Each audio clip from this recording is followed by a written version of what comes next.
Hello दोस्तों, आप सभी का स्वागत है आपके अपने यूट्यूब चैनल सीजीजी के याद में। तो चलिए आज की इस वीडियो में हम जीव विज्ञान का महत्वपूर्ण टॉपिक मानव शरीर क्रिया विज्ञान का महत्वपूर्ण प्रश्न लेकर आए हैं। इसका 2 भाग डल चुका है, जो लोग देखे नहीं हैं वीडियो को देख लीजिएगा, बहुत ही इम्पोर्टेंट प्रश्न है। ठीक है, चलिए तो वीडियो में बिना किसी देरी के आगे बढ़ते हैं। आज का पहला प्रश्न देखेंगे, मुख में मंड यानी कि स्टार्च की शर्करा में पाचन किसके द्वारा होता है? शर्करा में पाचन किसके द्वारा होता है? एमाइलेज दिया है, टाइलिन दिया है, पेप्सिन दिया है, लाइपेज दिया।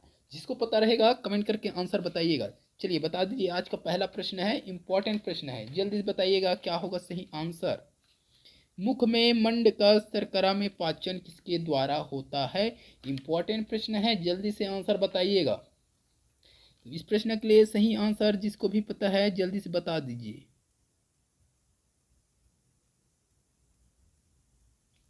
तो इसका सही आंसर अगर देखेंगे तो हो जाएगा ऑप्शन, क्या हो जाएगा option A B C D. क्या होगा भाई, जल्दी से बताइए तो क्या होगा।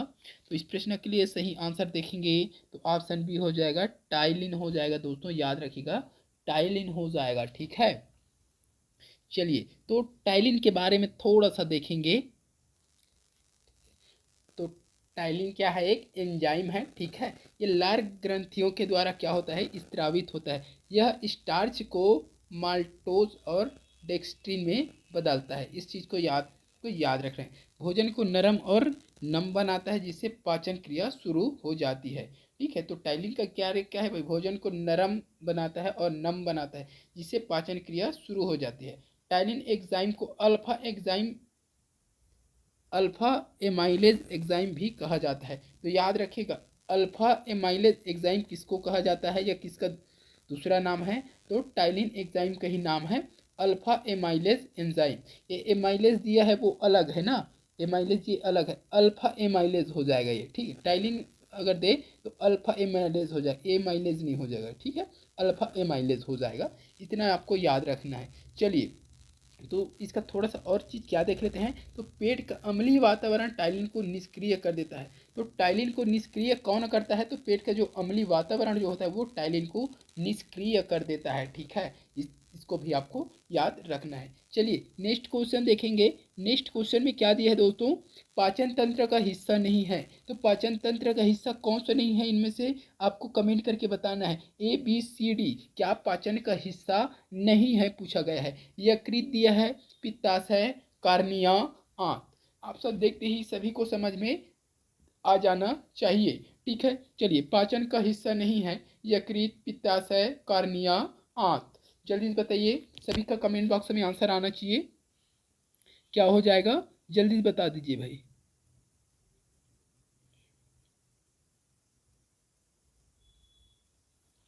तो इस प्रश्न का सही आंसर जल्दी से बताना है, सभी का कमेंट में आंसर आना चाहिए, जल्दी से बता दीजिए भाई। चलिए क्या होगा? पाचन तंत्र का हिस्सा नहीं है। 22 नंबर का क्वेश्चन है, 22 नंबर का क्वेश्चन। तो सभी को दिखाई दे रहा होगा, क्या दे रहा है दिखाई, कहाँ से दिखाई देता है? कार्निया। कार्निया ये आँख का भाग है। ठीक है, कार्निया आँख का भाग है, कार्निया।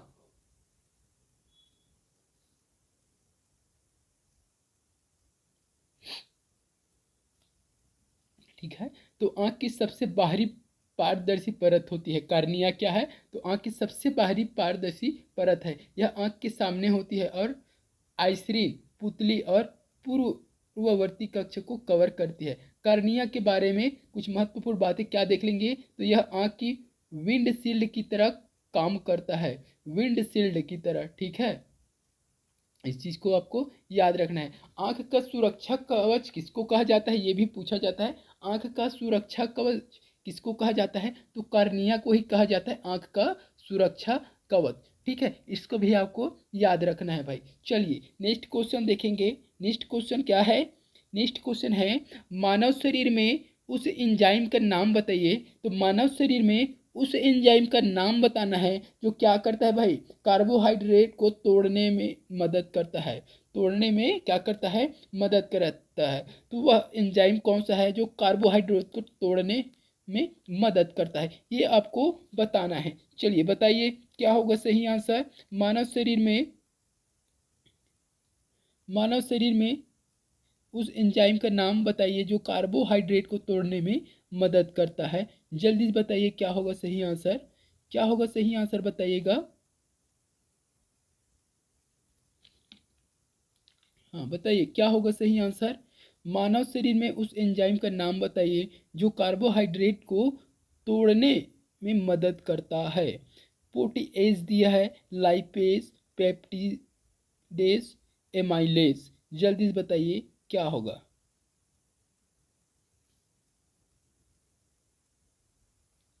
चलिए तो इस प्रश्न का सही आंसर क्या हो जाएगा, तो इसका सही आंसर हो जाएगा ऑप्शन डी हो जाएगा, एमाइलेज। ये क्या करता है भाई, ये करता है कि कार्बोहाइड्रेट को तोड़ने में क्या करता है, ये मदद करता है, ये तोड़ने का काम करता है। कौन सा, एमाइलेज। ठीक है, एक और देखे थे हम लोग क्या चीज़, टाइलिन करके। ठीक है, टाइलिन, टाइलिन जो देखे थे वो क्या करता है, पाचन करता है। ठीक है, शर्करा में पाचन किसके द्वारा होता है, तो टाइलिन के द्वारा पाचन की क्रिया होती है शर्करा में। ठीक है, इस चीज़ को भी आपको याद रखना है। चलिए नेक्स्ट क्वेश्चन देखेंगे, नेक्स्ट क्वेश्चन देखेंगे। दुग्ध प्रोटीन को पचाने वाली एंजाइम है, तो दूध के जो प्रोटीन होते हैं उसको पचाने वाला एंजाइम कौन सा है, ये आपको बताना है। Pepsin, trypsin, rennin, erepsin. जल्दी बताइए जिसको भी पता है। दुग्ध प्रोटीन को पचाने वाला एंजाइम, दुग्ध प्रोटीन को पचाने वाला एंजाइम कौन सा है बताइए। ABCD। क्या होगा सही आंसर, क्या होगा सही आंसर बताइएगा। तो इस प्रश्न का सही आंसर हो जाएगा रेनिन हो जाएगा, यानी कि ऑप्शन सी हो जाएगा दोस्तों, ऑप्शन सी हो जाएगा। ठीक है, रेनिन एग्जाइम। ठीक है, रेनिन एग्जाइम। ठीक है, इसके बारे में देखेंगे। ठीक है, तो रेनिन के बारे में हम क्या जानेंगे, तो रक्तचाप को नियंत्रण करना रेनिन का मुख्य कार्य है। तो रेनिन का मुख्य कार्य क्या है ये पूछा जाए तो रक्तचाप को नियंत्रण करना इसका मुख्य कार्य होता है, ये भी आपको जानना है। चलिए नेक्स्ट क्वेश्चन देखेंगे, 25 नंबर का क्वेश्चन है ये। पाचन क्षेत्र में भोजन के साथ मिलने वाला पहला एंजाइम निम्न में से कौन सा है। तो पाचन के क्षेत्र में भोजन के साथ मिलने वाला पहला एंजाइम कौन सा है, ट्रिप्सिन, सेलुलोज, पेप्सिन, एमाइलेज। जल्दी बताइएगा सही आंसर क्या हो जाएगा। ठीक है, ट्रिप्सिन, सेल्यूलोज, पेप्सिन, एमाइलेज। जल्दी बताइए। एक प्रश्न हम लोग अभी किए हैं जस्ट, मुख वाला है ना, स्टार्स, स्टार्स वाला एक प्रश्न किए हैं, उससे रिलेटेड है ये। तो जल्दी बताइए क्या होगा इसका सही आंसर। ठीक, तो इस प्रश्न का सही आंसर क्या हो जाएगा भाई, ऑप्शन डी हो जाएगा, डी हो जाएगा, एमाइलेज। ठीक है, एमाइलेज ये क्या करता है भाई, तोड़ता है। ठीक है, तोड़ता है तो फिर क्या होना शुरू हो जाता है, पाचन क्रिया शुरू हो जाता है। तो भोजन के साथ मिलने वाला पहला एंजाइम कौन सा है, यही है। ठीक है, याद रखिएगा, भोजन के साथ मिलने वाला, पाचन के क्षेत्र में भोजन के साथ मिलने वाला पहला एंजाइम कौन सा है, तो एमाइलेज है। ठीक है, याद रखिएगा। चलिए नेक्स्ट क्वेश्चन देखेंगे, नेक्स्ट क्वेश्चन। लार में कौन सा एंजाइम पाया जाता है, तो लार जो होता है उसमें कौन सा एंजाइम पाया जाता है, रेनिन, टाइलिन, टेनिन, रेजिन। जिसको भी पता होगा कमेंट करके आंसर बताइएगा कि लार में कौन सा एंजाइम पाया जाता है, लार में कौन सा एंजाइम पाया जाता है। जल्दी से बताइएगा क्या होगा सही आंसर। लार में कौन सा एंजाइम पाया जाता है।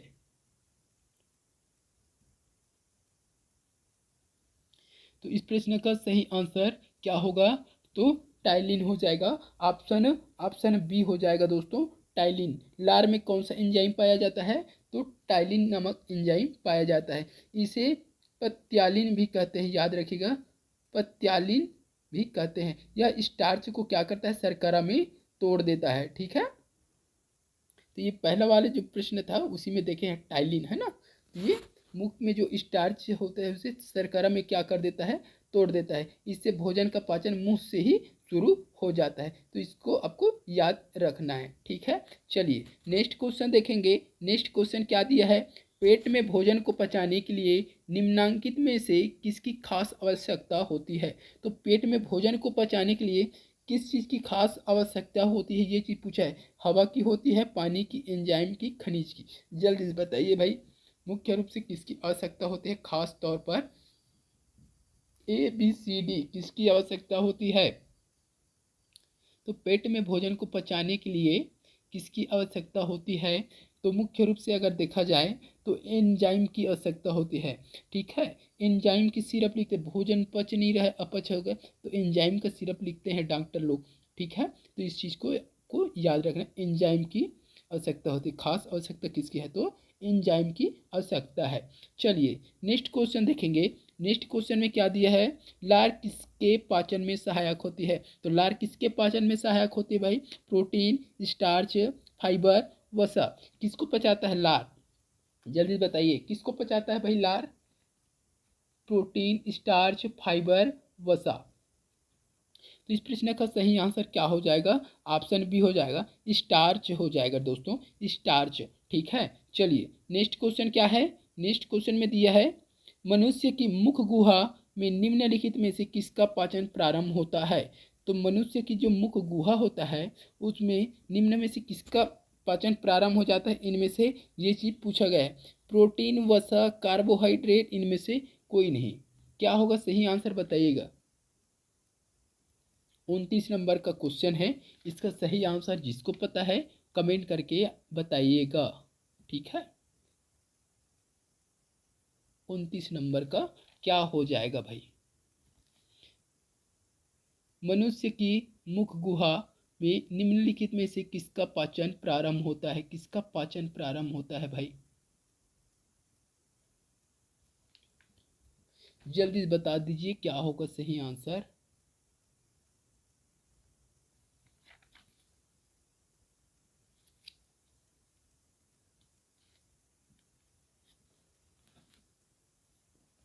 तो इस प्रश्न का सही आंसर हो जाएगा ऑप्शन सी हो जाएगा, कार्बोहाइड्रेट। ठीक है, कार्बोहाइड्रेट का मुख गुहा से ही पाचन प्रारंभ हो जाता है। चलिए नेक्स्ट क्वेश्चन देखेंगे और इस वीडियो का लास्ट क्वेश्चन है ये, मानव शरीर में भोजन का रक्त द्वारा अवशोषण कहाँ सर्वाधिक होता है।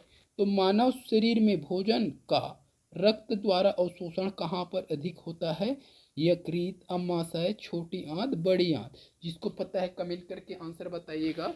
जल्दी से बता दीजिए क्या होगा सही आंसर, जल्दी से बताना है आपको।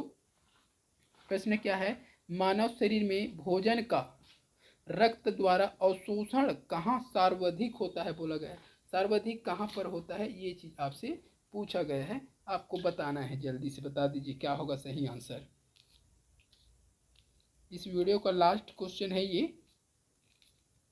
तो इस प्रश्न का सही आंसर अगर देखेंगे तो क्या हो जाएगा, जल्दी से बताइए तो क्या हो जाएगा, ABCD क्या होगा भाई, तो ऑप्शन सी हो जाएगा, याद रखिएगा सी हो जाएगा, छोटी आंत। तो मानव शरीर में भोजन का रक्त द्वारा अवशोषण सर्वाधिक छोटी आंत में होती है। ठीक है, तो आज के इस वीडियो में बस इतना ही। वीडियो अच्छी लगी है तो लाइक और शेयर कर दीजिएगा। इसी प्रकार के वीडियो के लिए जो लोग चैनल में नए हैं चैनल को सब्सक्राइब भी कर लीजिएगा। जल्द मिलते हैं इसके अगले पार्ट के साथ, तब तक के लिए वंदे मातरम, जय हिंद।